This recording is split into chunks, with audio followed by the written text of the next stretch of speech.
let's talk about TwitchCon. So again, I'm pulling up a Twitter account for Zach.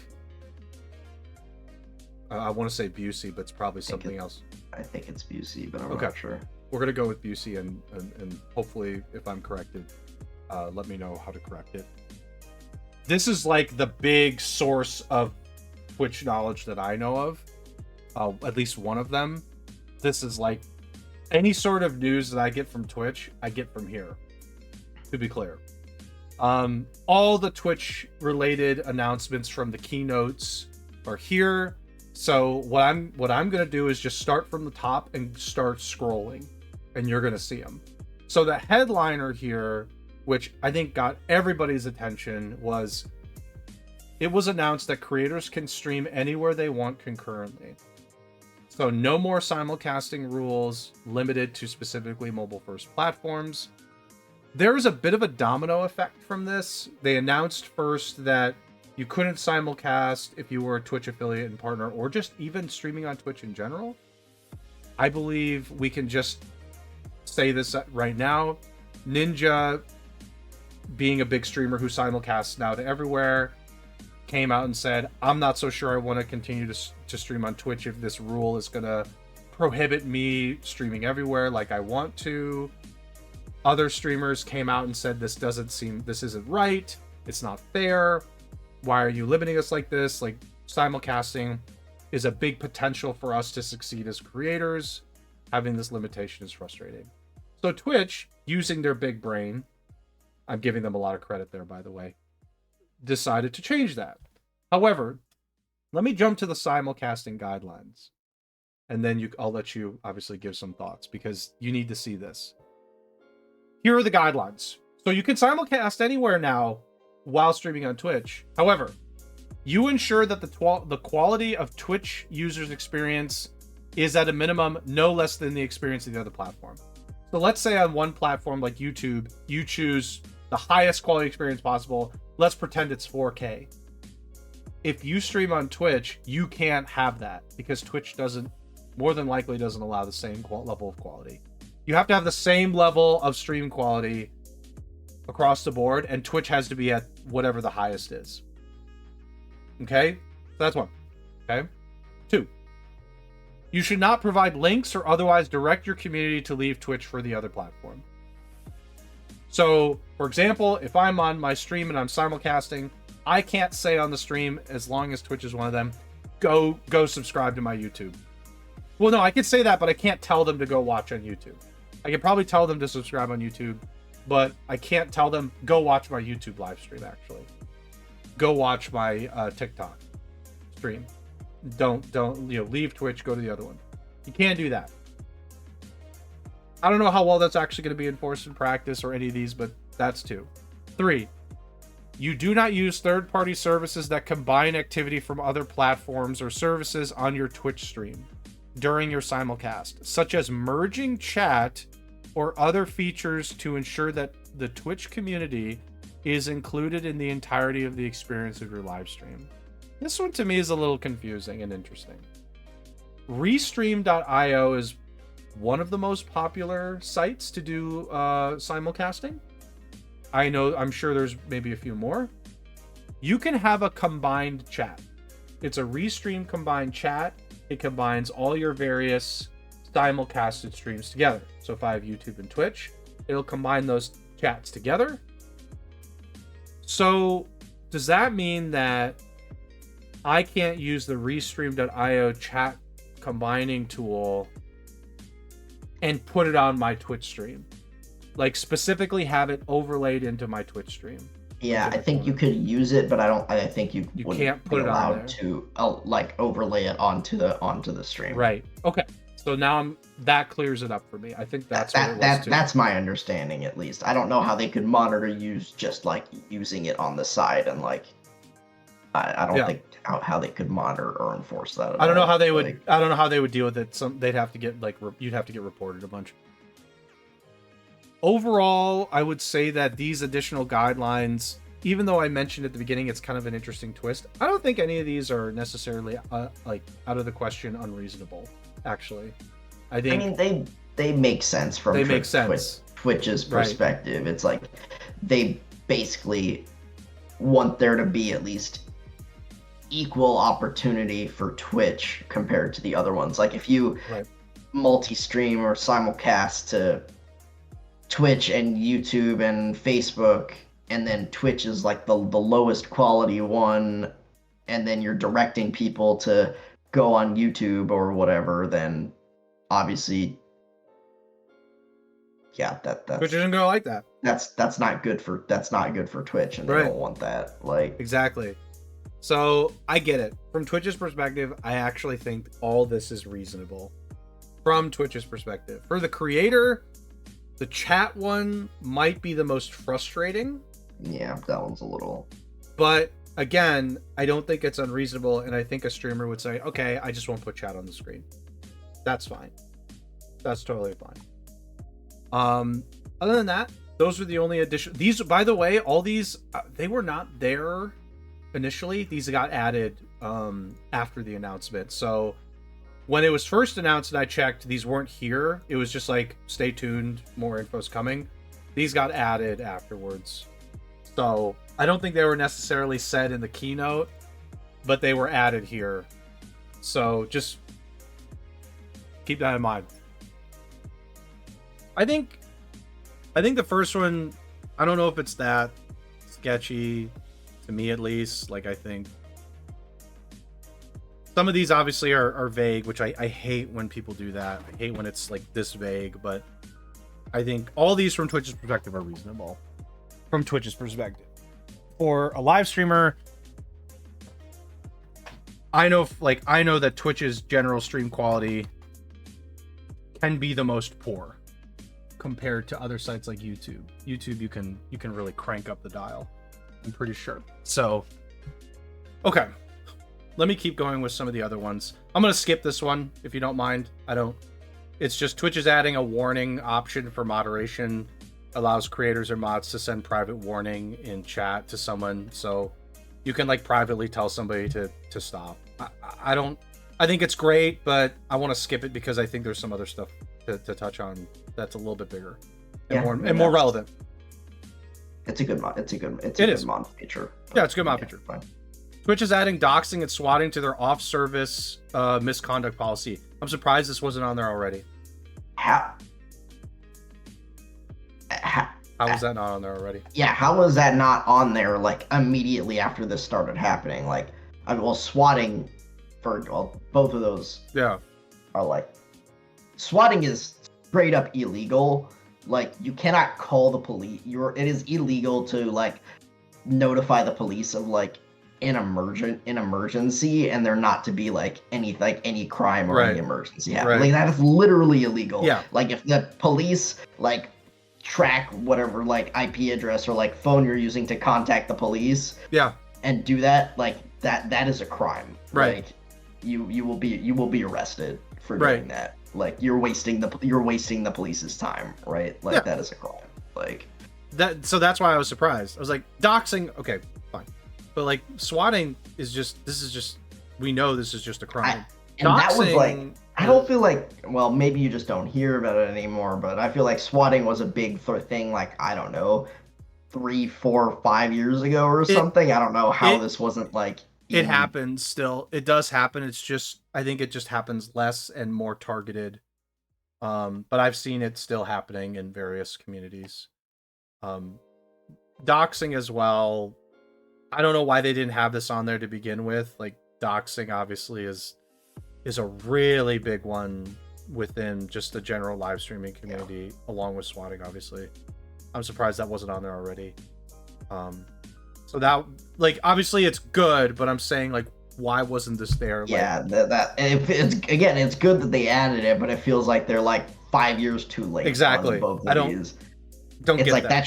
that should have gone in there instantly the moment that started happening, basically, right? It's just like, this is against terms of service to do that. Twitch is launching a second September-like event in December, with promotions that include subs and bits, along with a holiday hype train. Okay, let me start by saying this is good. It's good to have more like events that promote discounts, things like that, incentives. I want to counter this though. It's weird that the event, there's September, and then like 2 months later, you get into December, there's another one. I would have thought they would have done something like 6 months later, where it's like, okay, one in September, one in the spring. But like, I'm not saying this is bad. I'm just like, it's interesting that they chose December. I get why they chose December, like holidays. It's like a big time for people to want to like gift. Smart move to do it in December. I just think that it would have been more, you know, I would have thought they would have put it 6 months, but ultimately this is a good thing as well. I think it's great that you're adding more incentives for discounts so that people can support their favorite content creator at like an appropriate discounted time. No, I agree. I mean, I feel similarly about like not quite the same because there's more of them, but like Steam, the big Steam sales. It's like there's one for Black Friday at the end of November, and then there's like another one a month later for like winter at like the end of December, beginning of January. And then there's like a smaller one in the spring, and then there's the big summer one like right around 4th of July. But then there's, after the 4th of July one, there's not another one for like 5 months or something like that until November again. Like the timing just is like weird. It's all and over. I know they do it around holidays, and like that's the point, like Black Friday obviously, and then after Christmas. But I don't know, like the timing, like you feel like they'd want to spread it out a little bit more. The Thanksgiving one or the Black Friday one and then the winter one seem like really redundant to me because they're literally a month apart. Why not just make it like I feel that way too. It's very strange when you have like the inconsistency. I mean, it's good when you have them, but it's like super inconsistent, so you're like, what's going on? Overall, I think it's great that they have more than one. Frankly speaking, I think they should do something similar to like a Steam idea where you center them around very targeted like holidays or events. So December makes sense. Winter holiday. They keep September, fine. You have one for like maybe the beginning of summer, school's out. Bam.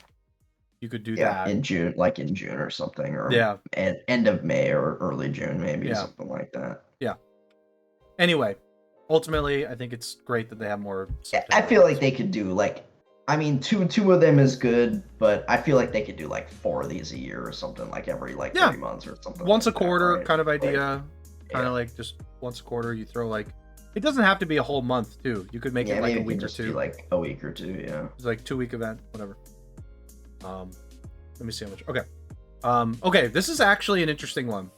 I want to talk about this one a little bit more than you think too. Twitch is incentivizing the use of Twitch alerts with additional emotes. I don't know what that means. That's very vague. What does additional emotes mean? Is it 1 or 2? How does that work? How does it get activated? If you use the alerts like for a week or something, or do you get an emote? I don't understand what that means. Okay, so I just want to start there. But the other side of this is, I actually started playing around with Twitch alerts yesterday because I was saying like, okay, I have actually never seen Twitch alerts implement. Like, how do you set up Twitch alerts? I haven't seen it before. There's like a dashboard for it. I won't show it here right now, but I will say it's a little bit more sophisticated than I anticipated. So obviously you can set your alerts for followers, subscribers, raids, bits, blah blah blah. Any sort of event you can think of, there's an alert for it, including goals and including there was one more that I saw. There's like charity events that they have implemented, right? There's one other that was, channel point rewards. If somebody rewards something for your channel points, there can be an alert set up for it. So it's really sophisticated, actually. And you can set up all manner of settings. You can set up how the alert looks, and you can upload your own files. You can set up the kind of effects, so like fade in, fade out kind of effects. What sounds go off, text to speech. What happens to the overlay? So the overlay can have an effect on it. So our overlay right now for Twitch, we could set up an alert where if someone follows, the chat gets like a rain of emotes, or the overlay gets a rain of emotes. They have like 3 different settings, okay? So there's like rain, flamethrower, and fireworks or something. It's very sophisticated. Now that I've said that, the entire plan from Twitch is to get people off of Streamlabs and off of Stream Elements and onto Twitch. And by adding incentives for emotes, they're hoping they're going to get all those people off of those. Potentially, using their alerts specifically. I don't know why they're putting so much emphasis on this. I want to just round this out. Twitch alerts doesn't necessarily, like, it's weird. Like, I think it's great that Twitch alerts exist, but they're investing a ton of resources into it, it seems like. And they're obviously incentivizing people, so they want people to use it. But I don't know why. I don't know why they're putting this much emphasis on it. I don't know what they get out of people using Twitch alerts as opposed to just using like an outside. I guess they don't. That's where I'm confused. Want those sites making money off of Twitch? I don't know. But an alert doesn't make you money. I know. So that's what I'm confused at. That's what I wanted my whole point to get to. There's tons of sophistication. They obviously want people to use it, but why? it adds value to your platform, but I just feel like this is a case where I'm like, this doesn't make you money. It doesn't directly make you money. Maybe they have a plan to do that. Maybe there's a plan in place to like have some kind of incentive for alerts. Maybe there's like a plan for like user created kind of alerts where when I make when I subscribe, I can choose the type of alert if I like subscribe or something. I don't know. I don't know how they're gonna do it, but or maybe they'll embed ads with your alerts. Please God, no.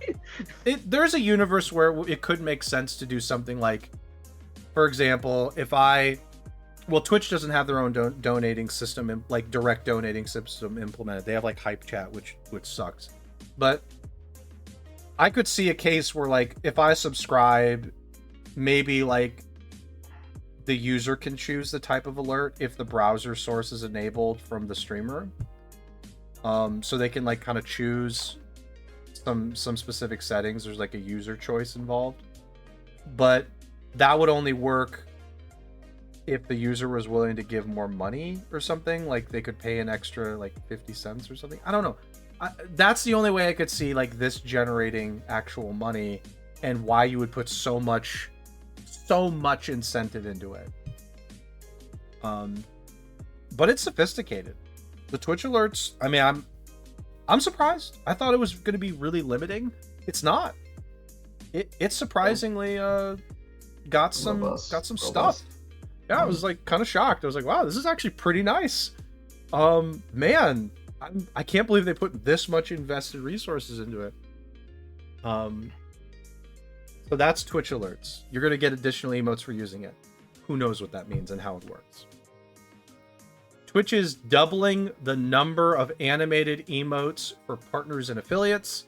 That's great. Nothing else to say from me. Last 2 things are Guest Star. Guest Star is going to rebrand to Stream Together, and Stream Together is getting a drop-in function that will allow you to indicate whether you're open to collabs. Great. I don't know. I still don't understand the value of Stream Together. I mean, maybe I'll figure it out someday. They keep pushing this feature, and I feel like nobody uses it, but whatever. I just don't know the best use case for it. I don't know where the value comes in. Like I would need to directly use it to understand where the value is. It's like with Twitch alerts. I never used it. I don't know. I didn't know what the value is. I can actually see the value now. Guest Star, Stream Together, I'd have to see it. So what I'm going to do, Spoon, is I'm going to venture into the unknown. I'm going to take the bullet for you. I'm going to see if I can try to figure out how Stream Together works. I'm gonna figure it out, and I'll report back my findings. And here's my hypothesis. It will add 0 value to my live stream. It is just something that Twitch did. They just didn't have anything else to do, and they implemented something to say they did something. I mean, are you planning on coming back to like streaming on Twitch? Because you haven't been streaming on. Yes, on I Twitch am actually. Yes, normal. yes, I am. Stream. I am planning on it, occasionally. So that's where I'm gonna do this for you. I'm gonna do this for me, just for because I stream so much now. Well, I'm gonna do it so I can report back.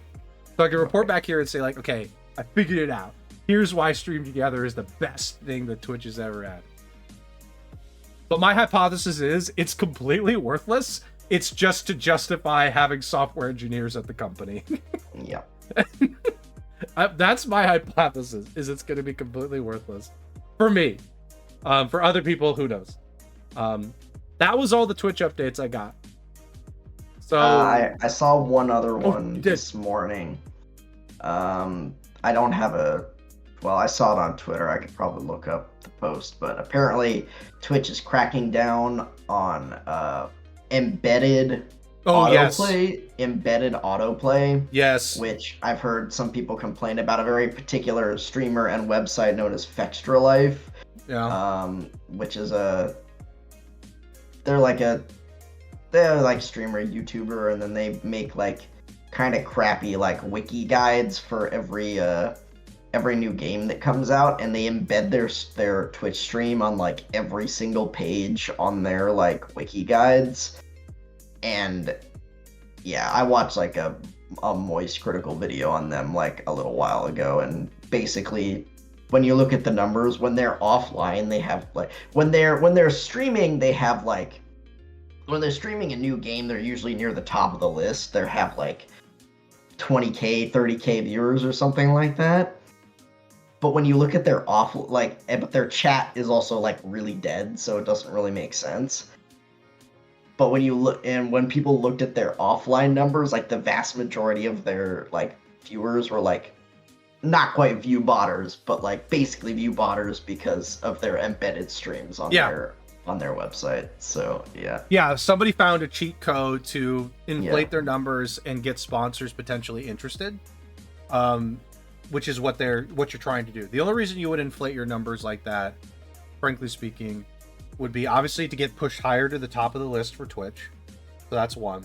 The higher you are on Twitch, the more likely you are to get exposed, because Twitch, ultimately speaking, Twitch is a pyramid.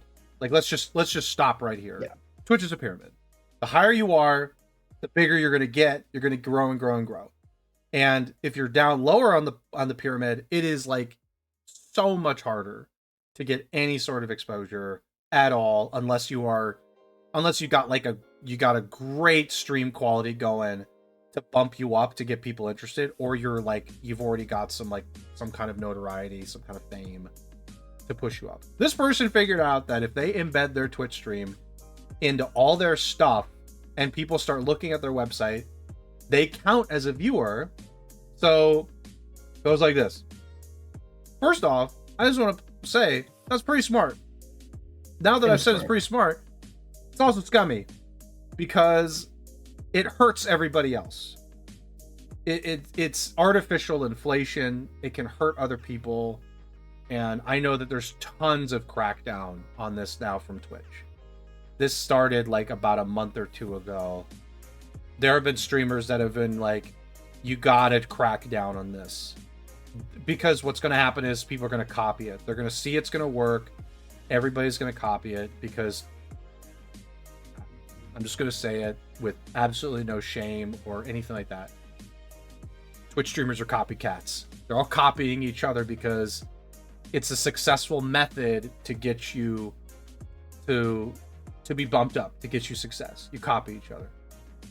One thing works for one person, wave is going to happen. You just know it does. So you don't want this to happen. You don't want people to constantly start embedding their stream everywhere to artificially inflate your viewers. So that I fully understand, and I support them cracking down on that, because I think that's going to be a bad thing.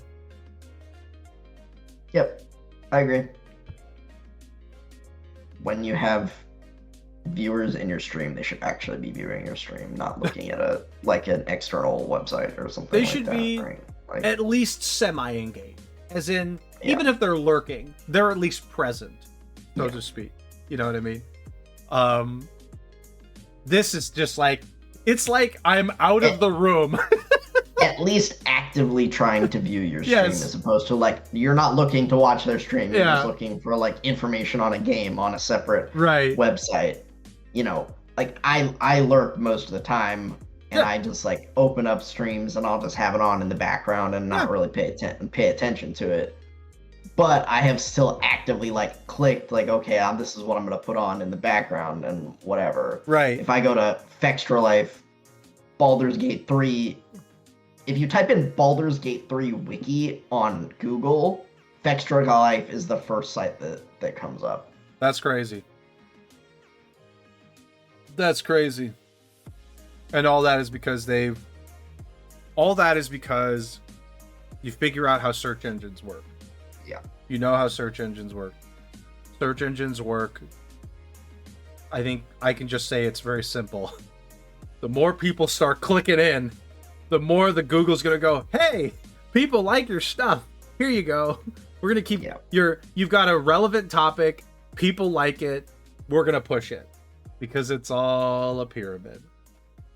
You're gonna get pushed up. You optimize your site, but at the same time, people are interested in it. It's all a game. It's all a game. If you can figure it out, you're good. So this person smartly figured it out. It's just not in a way that you would say is particularly appropriate. So I guess I'll give you like a dime for figuring that out, but that's all you get from me. You get a little bit of credit because even though it's bad, like, I mean, shit, you found some workaround. Found a loophole. I mean, you smartly found a loophole. Yeah. Okay. That was all I got for news. Because it's only day 2 of TwitchCon, no drama. The party is tonight, so there could be drama. I feel like I'm waiting for it. I'm like, okay, waiting for the drama. They didn't have a foam pit with a concrete floor, like. Bunch of idiots. All right.